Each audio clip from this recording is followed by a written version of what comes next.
Estamos con el doctor Roberto Pelta, alergólogo y autor del libro Puro Veneno. En Puro Veneno hace un recorrido por los tóxicos de las distintas épocas. ¿Cuáles son los más actuales?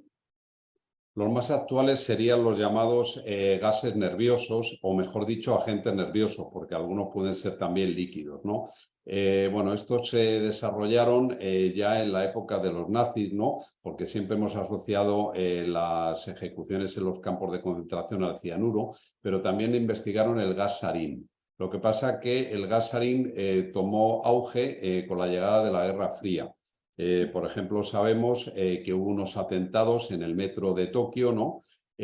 Con gas sarín, y eso fue en el año 95. Y precisamente hay una novela de Haruki Murakami que se llama Underground, que más que una novela es una recopilación de las opiniones de personas que fueron afectadas por este envenenamiento masivo en el metro de Tokio. Hubo 5.500 heridos y algunos muertos, ¿no? Y luego, pues eso entra dentro del grupo de los agentes nerviosos y han venido después más, como por ejemplo el Novichok.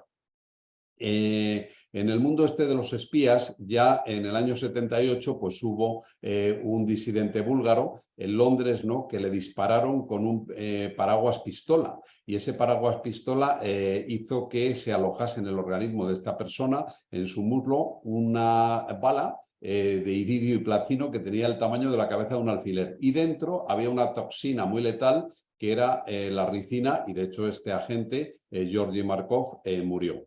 Pero es que años después, aunque por ejemplo el sarín al que antes hacíamos referencia está prohibido por las convenciones internacionales que controlan las armas de destrucción masiva, la Convención Internacional de Ginebra, sin embargo, por ejemplo, Saddam Hussein lo utilizó para distribuirlo en algunas poblaciones kurdas, ¿no?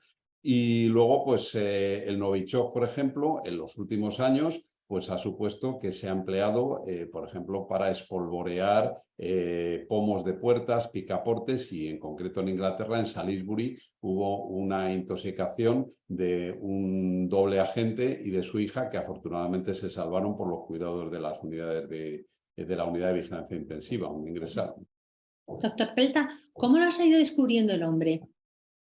Pues el hombre los ha ido descubriendo un poco por método de prueba y error. Es decir, pensemos en la prehistoria, ¿no? En ese hombre prehistórico que tiene que alimentarse, toma algunas plantas y algunas de ellas son venenosas, lógicamente. Y a su vez descubre en el poder tóxico de esas plantas que tiene ahí un arma buena para poder hacer uso de esos venenos para la caza.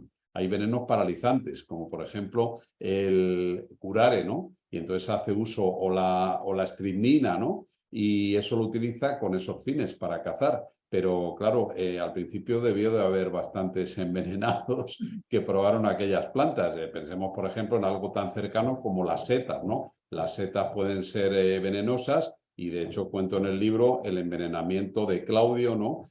Un emperador romano al que le dieron a comer a manita faloides.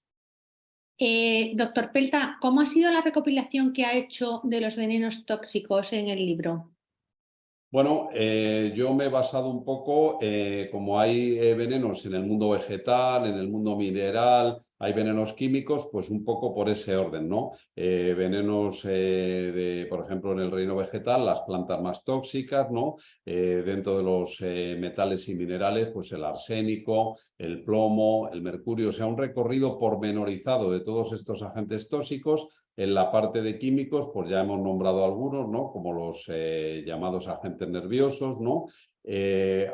También hay algunos que en medicina son fármacos, ¿no? Por ejemplo, los barbitúricos, la insulina, pero que en dosis tóxicas pueden llegar a causar intoxicaciones mortales, ¿no? Y luego también me he centrado un poco en las distintas épocas, cuál se utilizaba más. Por ejemplo, el arsénico se usó mucho hasta bien entrado el siglo XIX, porque además estaba muy asequible, porque estaba, por ejemplo, en los raticidas. Entonces era un arma al que recurrieron muchas mujeres, pues, para envenenar a sus maridos o para quitarse de encima, pues, a algún vecino incómodo. Y no digamos nada en las altas esferas, como en el caso de los reyes, los nobles, los emperadores romanos, etcétera, ¿no? Y ha sido un poco eso, ¿no? O sea, ir recorriendo todos los reinos y porque, claro, los venenos están presentes en la naturaleza y luego también ver en las distintas épocas cuál ha predominado. Podríamos decir eso, que cada época ha tenido su veneno o sus venenos favoritos. ¿Y en qué punto se ha fijado para seleccionarlos, entonces? Bueno, vamos a ver, yo lo que he intentado es hacer una descripción, yo no soy toxicólogo, una descripción de las fuentes de estos venenos y a su vez, en el caso de una planta, por ejemplo, qué parte es tóxica, ¿no? Y qué envenenamientos famosos ha habido por eso, ¿no? Entonces, por ejemplo, el capítulo del arsénico, que es el llamado rey de los venenos por esa cercanía a esa fuente tóxica, ¿no? Pues tiene muchos casos de asesinatos cometidos con arsénico. Luego también toco casos en el libro de suicidios, ¿no? Hay gente que ha recurrido a los tóxicos para suicidarse, ¿no? Y a veces, bueno, pues esos tóxicos eran tan cercanos como ciertos medicamentos, los barbitúricos, ¿no? O otros muchos agentes que se utilizan como medicación habitual. ¿Qué conclusión puede sacar del papel que han tenido y tienen los tóxicos a lo largo de la historia? Bueno, pues que de hecho la voz latina venenum la tenemos que aceptar como una parte benéfica y una parte tóxica, ¿no? Lo mismo que fármaco, ¿no? Fármaco por un lado pues habla de toxicidad, pero por otro lado de efecto terapéutico. De hecho, algunos de los venenos que se nombran en el libro, pues a lo largo de la historia han sido empleados por los médicos como medicamentos, por ejemplo el mercurio para tratar la sífilis, ¿no? O como por ejemplo la estrimina o el arsénico, ¿no? El problema es cuando se hace un mal uso con fines criminales de estos venenos, pero también es cierto que la investigación de los venenos, porque al fin y al cabo los venenos también para, por ejemplo, los animales son un arma de defensa. Las serpientes tienen veneno para evitar que venga un depredador y atente contra ellas. Entonces, esa investigación, por ejemplo, de los venenos de serpiente nos ha llevado al descubrimiento de agentes en medicina como los IECA, los inhibidores de la enzima convertidor de la angiotensina, ¿no? O, bueno, pues a base de investigar se ha visto que ahí había unos principios activos que en el caso de las mordeduras de serpiente pueden provocar trombosis en el organismo, alteraciones neurológicas, pero también se ha visto que esos trastornos por ejemplo, en el caso de los IECAS, la disminución de la tensión arterial a las víctimas de una mordedura de serpiente ha servido para investigar ese veneno y transformarlo en un fármaco.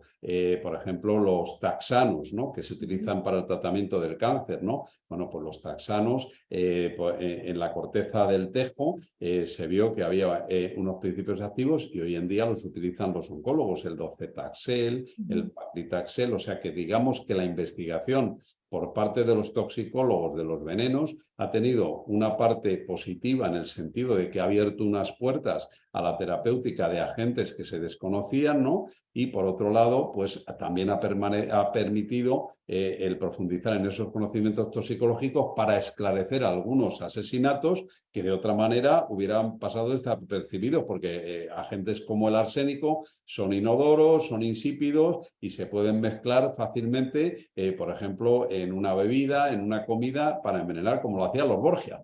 Ya.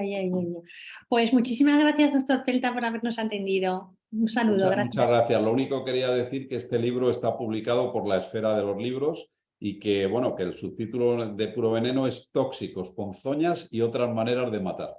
Perfecto, muchas gracias. Gracias.